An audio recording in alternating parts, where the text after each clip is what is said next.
안녕하세요. 축구 전문 기자 한준입니다. 이강인 선수와 마요르카의 스페인 라리가 명문 클럽 도장 깨기가 이어지고 있습니다. 2022-2023 시즌 스페인 라리가 14라운드 아틀레티코 마드리드와 홈 경기에서 1대0 승리를 거두며 마요르카가 10위까지 치고 올라왔는데요. 최근 4경기 3승 1무 과정 속에 마요르카가 이긴 팀은 발렌시아, 비아레알, 아틀레티코 마드리드입니다. 라리가를 대표하는 강호들, 챔피언스리그 무대를 누벼왔던 팀들이자 또 이강인 선수의 친정팀도 있는데요. 무엇보다 아틀레티코 마드리드를 상대로는 지난 시즌 2경기를 모두 이겼던 마요르카, 이번 경기 승리까지 내리 3연승을 거뒀고 이 3경기 모두 이강인 선수가 선발 출전해서 활약했습니다. 이강인 선수 이번 경기에서도 마요르카 내에서 가장 화려한 기술을 보여주면서 기술 축구의 본산이라고 불리는 스페인 라리가에서 호평과 극찬 받고 있는데요. 아틀레티코를 어떻게 마요르카가 이길 수 있었는지, 이강인 선수의 활약은 어땠는지 총정리해드립니다. 2022-2023 시즌 스페인 라리가 14라운드 2022 카타르 월드컵을 앞둔 마지막 라리가 경기 일정이 한국 시간으로 11월 10일 새벽에 열렸습니다. 마요르카가 홈 경기에서 전반 16분 베다트 무리키 선수의 선제골을 끝까지 지키며 승리했는데요. 지난 시즌에도 마요르카는 아틀레티코 마드리드와 원정 경기도 2대1로 이겼고 홈에서도 1대0으로 이기면서 더블을 달성한 바가 있어요. 이날 경기 승리로 마요르카 승점 19점을 얻으면서 5승 4무 5패, 지난 시즌 간신히 잔류한 팀으로서는 기대 이상의 성적을 거두면서 10위까지 치고 올라왔습니다. 반면 아틀레티코 마드리드는 이번 패배를 통해서 3위에서 6위까지 순위가 떨어졌는데요. 챔피언스리그 조별리그 탈락, 심지어 챔피언스리그에서 조별리그 3위를 차지하면 유로파리그로라도 갈 수 있는데 4위 최하위로 탈락하면서 유럽 대항전을 아예 떨어진 상태의 비판론이 크거든요. 라리가 순위까지 떨어지면서 큰 위기를 맞이했습니다. 7승 3무 4패를 기록 중인 아틀레티코 마드리드, 라리가에서는 그래도 선전하고 있다는 평가를 받았는데 이번 마요르카전에 시즌 4번째 패배를 당하게 됐고 마요르카와의 승점 차이도 5점밖에 나지 않을 정도로 부진한 모습이 펼쳐지고 있습니다. 이강인 선수가 발렌시아를 떠나서 마요르카로 오면서 조금 더 이제 많이 뛸 수 있는 팀, 좀 하위권 팀으로 이적을 한 것인데 발렌시아가 오히려 12위로 떨어질 정도로 이강인 선수가 자신의 실력을 보여주면서 마요르카 팀까지 끌어올리고 있는데요. 이번 경기 기록을 살펴보면 사실 득점을 기록한 무리키 선수의 결정력도 대단했지만 프랑스에서 영입한 세르비아 골키퍼 라이코비치의 활약이 대단했습니다. 이날 경기 점유율은 아틀레티코 마드리드가 63%로 엄청 많이 가져갔고 무려 17개의 슈팅을 때릴 정도로 맹공을 퍼붓기도 했거든요. 그리고 5개의 유효 슈팅이 있었는데 골키퍼의 선방이 이 5개의 슈팅을 모두 막아냈다라고 기록이 될 정도로 라이코비치의 활약이 대단했습니다. 물론 마요르카 역시 9개의 슈팅을 기록했고 또 기대 득점 값을 보자면은 유효한 득점 장면이 얼마나 있었는지를 살펴봤을 때 마요르카도 기대 득점 1.32골로 한 골 이상을 넣을 수 있는 경기를 펼쳤고요. 아틀레티코 마드리드의 기대 득점도 1.42골이니까 경기의 효율성 면에서는 큰 차이가 없었다. 게다가 두 팀 모두 빅찬스가 2개 있었는데 아틀레티코는 그 빅찬스 2개 중에 하나를 성공시켰다면 마요르카는 그 빅찬스 2개 중에 하나를 성공시켜서 골을 넣었다면 아틀레티코 마드리드는 그 2개의 빅찬스를 모두 놓치는 아쉬운 결정력 속에 패배하게 됐습니다. 이날 경기 스페인을 대표하는 전국 4대 스포츠 신문 중에 하나인 카탈루냐 지역, 바르셀로나 지역 기반의 문도 데포르티보는 또 한 번 마요르카의 승리 소식을 전하면서 이강인 선수가 메인에 나온 사진을 소개를 했어요. 지난 비아레알과의 경기도 이강인 선수가 사실은 공격 포인트를 올리거나 팀 내 가장 돋보이는 활약을 했던 건 아니거든요. 물론 가장 화려한 플레이를 보였던 선수이긴 한데 그 화려한 플레이의 영향력을 인정한 것인지 그 당시에도 이강인 선수의 활약 사진을 메인으로 뽑았는데 이번에도 여러 명들이 몰려있는 경합 상황이지만 사비치 선수가 이강인 선수를 막으면서 파울도 하고 굉장히 이제 고전하는 모습들이 있었는데 사비치와 이강인 선수가 경합하는 모습을 크게 소개하기도 했습니다. 실제로 라리가 공식 홈페이지도 이 경기를 소개하면서 경기 주요 화보를 이제 공개했는데 이강인 선수가 왼발 프리킥을 시도하는 장면이라든지 또 로드리고 데폴, 아르헨티나 대표 미드필더죠. 그리고 프랑스 2선 공격수인 그리즈만과 경합하고 사비치에게 둘러싸이면서 3명의 선수가 이강인 선수를 마크하는 그런 장면도 딱 짚어가지고 소개하는 등 이강인 선수가 라리가에서 얼마나 잘하고 있는지를 집중 조명하고 있다고 볼 수 있겠는데요.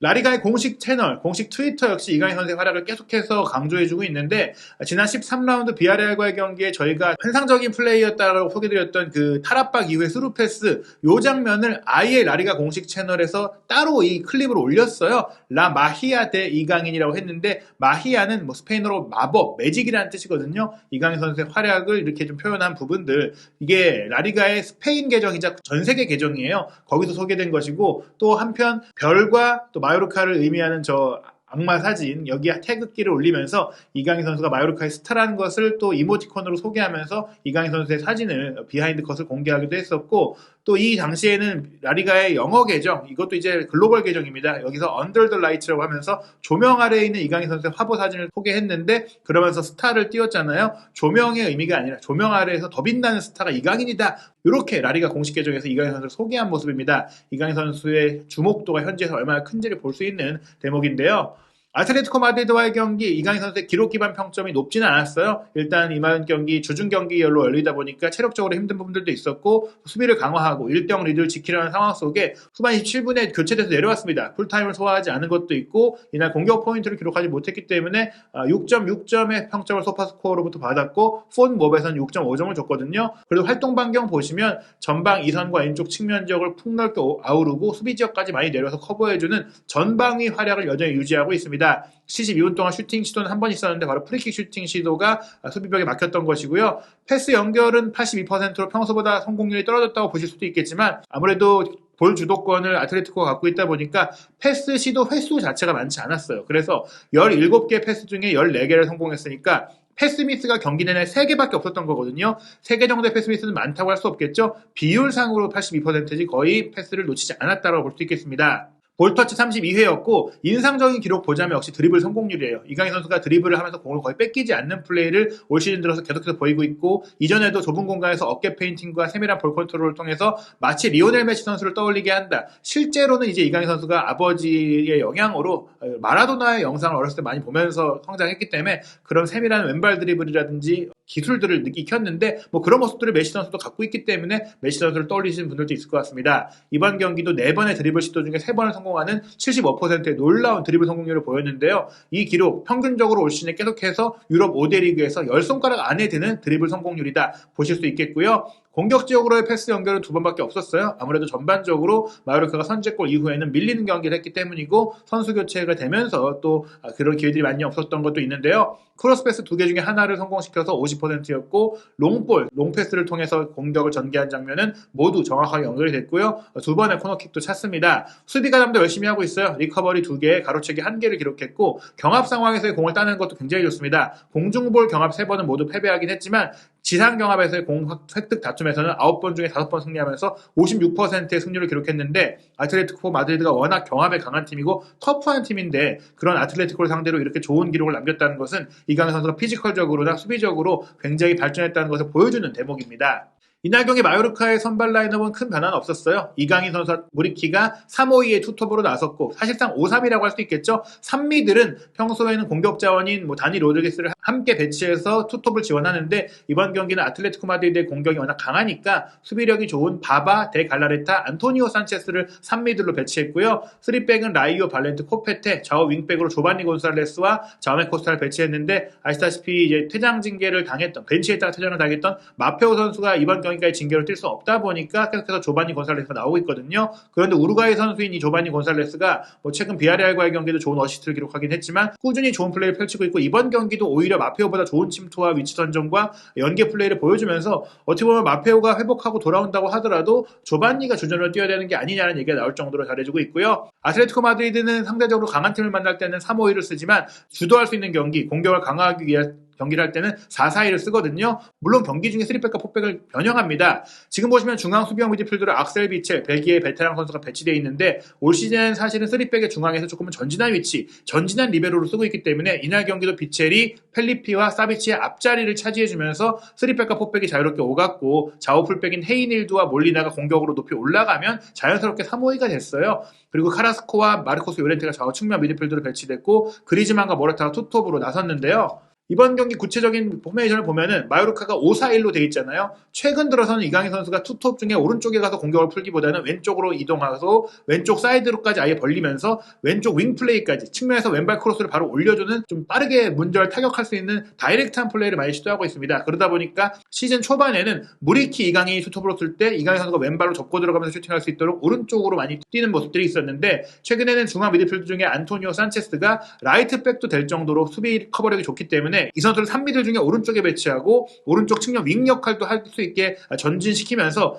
공격 상황에서는 산체스, 무리키, 이강인이 3톱까지 될 수 있게 그렇게 운영하고 있다 보니까 이강인 선수가 왼쪽으로 뛰게 되고 수비할 때는 5-4-1 대형 이강인 선수가 아예 미드필드 지역으로 내려가서 뛰고 있고요. 2명의 중앙 미드필드로 데 갈라레터와 바바가 뛰었다고 볼 수 있겠습니다.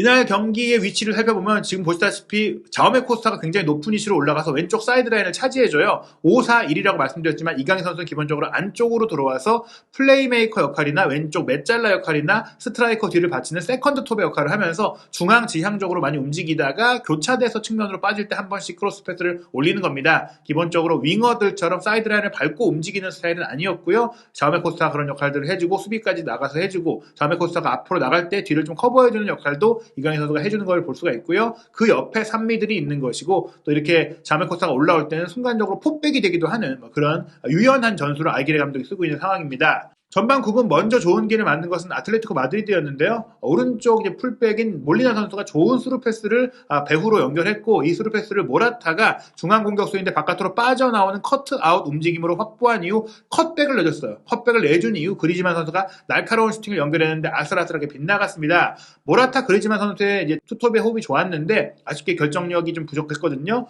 그런 과정 속에 마요르카가 전반 17분에 조금은 이제 상대의 실수를 통한 골을 넣게 돼요. 조바니 곤살레스가 공격으로 과감하게 가담했을 때 시도한 중거리 슈팅을 오블락 선수가 제대로 막지 못했어요. 공을 이제 막았지만 앞으로 떨구고 흘리고 말았거든요. 그 흘린 공을 향해 빠르게 달려들어간 수비수 라이오 선수가 경합 중에 공을 몸으로 던지면서 슬쩍 밀어줬고 이 밀어준 공을 역시나 빠르게 공격 지역으로 침투했던 왼쪽 윙백 자오메 코스타가 받아서 무리키에게 밀어줬고 무리키 선수가 달려들어와서 툭 가볍게 빈골문으로 밀어넣으면서 성공했는데 마요르카 선수의 집중력과 반응도 좋긴 했지만 오블락 선수가 사실은 라리가 최고의 골키퍼로 평가받을 때는 이렇게 공을 놓치거나 중거리 슈팅을 빠뜨리는 일이 없었는데 확실히 올 시즌에는 이전보다 떨어진 컨디션을 보이고 있다 이렇게 볼 수 있겠습니다. 전반 24분 빠르게 아틀레티코 마드리드가 동점골을 넣는 것 같았어요. 로드리고 델파울의 스루 패스를 받은 모라타 선수가 오프사이드 라인을 깨고 들어가서 골키퍼와 1대1 상황 가볍게 마무리한 것처럼 보였는데 처음엔 골 세레머니까지 했거든요. VAR 체크를 통해서 아슬아슬하게 어깨 특히 팔 쪽이 나간 것이 확인이 되면서 오프사이드로 확인이 되면서 골이 취소가 되고 말았습니다. 그 이후 치열한 아틀레티코 마드리드의 공세 속에 마요르카가 버티는 경기들을 했는데 전반 막판이에요. 2022 카타르 월드컵에서 우리를 만날 가나 대표팀 선수이기도 한 바바 선수가 근육 통증을 좀 느끼면서 쓰러졌고 결국에는 전반전이 끝나고 나서 교체가 됐거든요. 한국 대표팀 입장에서는 사실 바바 선수가 이제 컨디션 난조를 겪는 거는 상대의 전력이 약화된 측면도 있긴 하지만 그렇다고 하더라도 요즘에 너무 많은 선수들이 이런 빡빡한 일정 때문에 월드컵에 나가지 못하는 상황. 물론 바바 선수의 이 부상이 월드컵을 못 나갈 정도의 부상이라고 그 정도는 아닐 것 같지만 어찌됐거나 굉장히 좀 안타까운 일들이 벌어지고 있다고 할 수 있겠습니다.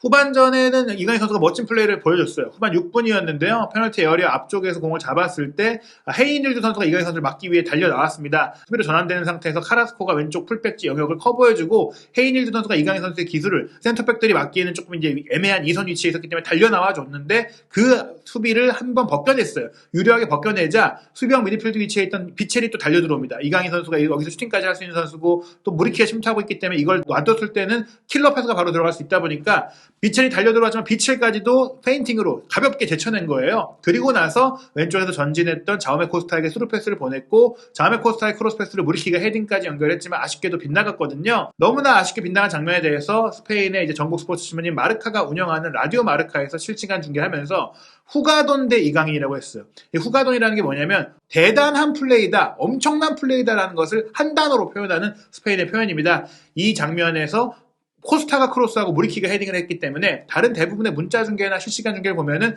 코스타 크로스, 무리키 헤딩, 빗나갔다 이렇게 나오는데 여기서는 후가돈 대 이강인, 이 플레이의 중심엔 이강인이 있었다는 것을 세밀하게 소개해준 장면입니다. 느린 화면으로 여러 번 스페인의 중계에서도 많이 보여줬어요. 지금 보시면 헤이닐드 선수를 오른쪽으로 갈듯하면서 왼쪽으로 빠져서 제쳤고 비첼이 왔을 때도 세밀한 볼 컨트롤로 타닥 플립플랩 하듯이 발을 뻗었을 때 그 발을 피해서 빠져나가니까 뒷공간을 비첼이 완전히 놔주게 됐죠. 모두가 지켜보는 가운데 이강인 선수가 무에서 유를 창조한 거죠. 이 좁은 공간 안에서 공을 빼내고 스루 패스를 연결하니까 자오메 코스타가 프리 찬스로 크로스를 올릴 수 있었고 무리키가 헤딩까지 했는데 아쉽게도 이 헤딩 슈팅이 골대를 크게 넘기고 말았습니다. 저희가 이 경기 프리뷰에서 이강인과 그리즈만의 2선 공격 대결, 왼발 대결이라고 말씀드렸는데 이날 경기 아틀레티코의 공격은 그리즈만이 대부분 만들었어요. 전반전에는 모라타의 패스를 받아서 시도한 슈팅이 아쉽게 무산됐지만 후반전에는 본인이 모라타를 향한 기회를 많이 만들어줬거든요. 후반 12분에는 그리즈만의 스루 패스를 받은 모라타의 중거리 슈팅이 골키퍼 정면으로 향하면서 무산이 됐습니다. 아틀레티코 마드리드는 계속해서 쫓아가야 되기 때문에 후반 14분에 카라스코를 빼고 토마 르마를 투입하면서 2선 공격을 조금 강화했고 후반 23분에는 수비수인 헤이닐드와 중앙 미드필드인 데파우를 빼고 조금 더 공격적인 윙백, 그리고 토트넘 소속으로 현재 임대 중인 손흥민 선수의 절친인 레길론을 투입했고 또 베테랑 미드필드인 코케를 투입했거든요. 그리고 이에 맞춰서 마요르카는 체력 안배도 했고 또 빠른 선수를 투입했는데요. 이강인 선수가 빠지고 최근 교체로 들어올 때마다 좋은 플레이를 펼치고 있는 아마드 은디아에가 들어왔고 또 중앙 미드필더로는 산체스가 빠지고 베테랑 선수인 그르니에가 들어왔습니다. 그런 가운데 계속해서 마요르카가 이제 좀 수세에 몰렸어요. 후반 37분에는 그리즈만의 크로스패스가 문전으로 날카롭게 이어졌고 모라타 선수가 무인 지경에서 헤더 슈팅을 했기 때문에 동점골을 내주나 싶었지만 골키퍼의 정면으로 흘렸고 라이코비치 골키퍼도 집중력을 잃지 않고 잘 막아냈고요. 후반 41분에는 교체로 들어온 레길론이 날카로운 스루 패스를 그리즈만에게 연결해줬고 그리즈만 선수의 크로스 패스가 올라왔을 때 모라타가 이번엔 잘 찾아 들어가서 위치 선정 잘해가지고 발리 슈팅을 가져갔는데 역시 골키퍼가 정면으로 갔고 또 라이코비치의 선방이기도 했기 때문에 기회가 무산이 됐습니다. 마요르카는 후반 42분에 무리키까지 뺐는데요. 후반 초반부터 조금은 통증이 있는 느낌이 있었죠. 프라체를 투입하면서 같은 위치에 같은 유형의 선수를 투입을 했고요. 후반 추가 시간에는 오른쪽 윙백인 조바니 곤살레스를 빼고 센터백인 루소를 투입하면서 완전한 그 문전을 지키는 수비에 나섰습니다. 후반 추가 시간이 5분 주어졌는데 마지막 순간에 아틀레티코 마드리드가 동점골을 넣을 수 있는 기회가 있었어요. 또 한 번 그리즈만 선수의 왼발 크로스 패스가 문전으로 이어졌고 흘러나온 공이 튀어 올라왔을 때 비첼 선수가 기가 막힌 오버헤드 킥을 시도했지만 마요르카 수비수들의 육탄방어에 걸리면서 결국 마요르카가 1대0 승리를 잘 지켜냈습니다. 이날 경기에서 무리키 선수가 벌써 올 시즌 8호 골을 기록을 했어요. 악마적인 득점자다. 이제 마요르카가 붉은 악마라는 별명도 있기 때문에 그런 평가가 나왔는데 경기 후 인터뷰에서 이제 엄청난 경기였다라고 이제 무리키가 얘기하면서 너무나 행복하고 만족스럽다. 그리고 팀 전체가 너무나 잘했던 것이다. 하지만 우리는 차분해져야 된다라고 또 이제 담담한 모습을 보이기도 했고요. 이탈리아 라치오에서 뛸 때는 출전 기회도 많이 없었고 기량이 부족하다는 평가가 있었지만 라리가에 와서는 아무래도 공중전에 약한 수비수들이 많다 보니까 무리키의 장점이 잘 드러나고 있는데 그런 공중전의 장점도 있긴 하지만 워낙에 나는 이제 기술적인 축구를 좋아하는데 라리가가 너무나 이제 기술적인 축구를 많이 하고 그래서 더 좋은 플레이를 많이 할 수 있게 되고 있다. 나는 라리가가 너무 좋고 라리가에서 은퇴하고 싶다. 뭐 이렇게 얘기할 정도로 지금 만족감을 표했습니다. 아기레 감독이 주고 있는 신뢰, 동료들과의 믿음 모든 것들이 좋기 때문에 여기서 내가 너무나 행복하게 지내고 있다고 얘기를 했는데요. 본인의 우상이 누구냐라는 질문이 나오니까 역시 마요르카에서 뛰고 있으니까 마요르카에서 대단한 골을 넣었던 전 스페인 대표 공격수인 구이사라든지 또 사무엘 에토 같은 인물들을 얘기하면서 그런 발자취를 따르고 싶다라고 얘기했습니다. 아기레 감독도 이제 퇴장 징계 때문에 이번 경기를 관중석에서 또 한번 지켜봤지만 또 경기 후 인터뷰를 가졌는데요. 최근 4경기 말씀드린 대로 발렌시아, 에스파뇰, 비아레알, 아틀레티코 마드리드를 만났어요. 물론 에스파뇰은 하위권에 내려가 있는 팀이기 때문에 그 팀과의 홈 경기에서 비긴 것은 아쉬운 결과라고 할 수 있겠지만 결과적으로 이 4경기에서 승점 10점을 얻었잖아요. 발렌시아, 비아레알, 아틀레티코 상대로 이길 거라고 기대하는 사람들이 많지 않았는데 아기레 감독도 마찬가지예요. 나도 기대하지 않았다고 하면서 기대 이상의 성과를 냈다고 했습니다. 올 시즌 마요르카가 정말 대단한데요. 진 경기들도 있지만 레알 베티스가 지난 시즌 코파델레이 우승팀인데 2대1로 아쉽게 졌습니다. 게다가 2골 모두 페널티킥으로 내줬었죠. 레알 마드리드와의 경기도 4대1로 크게 졌지만 먼저 이강인 선수의 어시스트가 나오면서 선제골을 넣었었고 이때 이제 빡빡한 일정과 낮 경기가 많다 보니까 체력이 너무나 심하게 떨어져갖고 후반전에 많은 선수들이 근육 경련이 왔잖아요. 무리키와 이강인은 후반 초반에 빼야 했을 정도로 마요르카가 힘들었기 때문에 그 이후에 4대1이 됐으니까 이 경기를 제외하면 진 경기들도 바르셀로나의 1대0 석패, 세비야의 1대0 한 골차 석패, 레알 소시에다드 원정에서도 1대0으로 아쉽게 한 골차로 졌었고 또 이때가 이강인 선수가 독감 이후에 컨디션이 떨어졌던 것들까지 감안한다면 마요르카가 굉장히 올 시즌 좋은 경기를 보여주고 있고 끈끈한 팀으로 활약하고 있다는 걸 볼 수 있겠습니다. 말씀드린 대로 마요르카가 10위까지 올라가면서 잔류를 걱정할 필요가 없는 오히려 이제 유럽 대항전까지 노려할 수 있는 거 아니냐 이런 흐름까지 가고 있어요. 반면에 세비야의 위기는 계속되고 있죠. 세비야가 이번 라운드 강팀이긴 했지만 레알 소시에다드에 2대1로 패배하면서 다시금 17위로 강등권과 승점이 같은 18위 셀타비고 19위 카디스와 같은 11점에 머무르는 상태가 됐습니다. 게다가 셀타비고와 카디스가 물론 상대팀이 어려운 팀이긴 하지만 경기를 아직 안 치렀기 때문에 당장 이번 라운드에 세비야가 강등권이 될 가능성도 있는데요. 레알 소시에다드가 3위까지 올라갔고 아틀레틱 빌바오가 4위로 올라가면서 바스크 팀들이 약진했고 아틀레티코 마드리드가 6위까지 떨어졌다. 라리가가 올 시즌 레알과 바르셀로나의 양강 체제가 유지되고 있지만 대혼전으로 벌어지고 있고 이 대혼전 속에 마요르카가 충분히 6위까지 노려볼 수 있지 않겠느냐 이런 좀 행복한 상상까지 할 수 있게 됐습니다. 2022 카타르 월드컵을 앞둔 마요르카의 마지막 일정은 한국 시간으로 11월 13일 일요일 새벽 2시 30분에 열리는 코파델레이 스페인 구강컵 FA컵 첫 경기인데요. 6부 리그 거의 아마추어에 가까운 팀이죠. 아웃톨과의 원정 경기인데 아마도 이 경기는 이강인 선수가 휴식을 취하고 그동안 뛰지 못했던 선수들이나 유망주들이 선발 출전할 것 같습니다. 물론 만약 이 경기도 흐름이 좀 안 좋다면 이강인 선수가 출전할 수도 있겠지만 그래도 이강인 선수가 다른 유럽파들과 달리 월드컵 소집을 앞두고 조금은 여유 있게 주말을 보내고 부상 우려도 털고 휴식하고 올 수 있는 일정인데요. 벤투 감독이 최근 이강인 선수의 활약을 잘 보고 월드컵에서도 잘 기용해줬으면 좋겠다는 생각이 듭니다. 이강인 선수의 활약 소식과 스페인 현지의 디테일한 반응들 한준TV에서 확인하시기 바랍니다.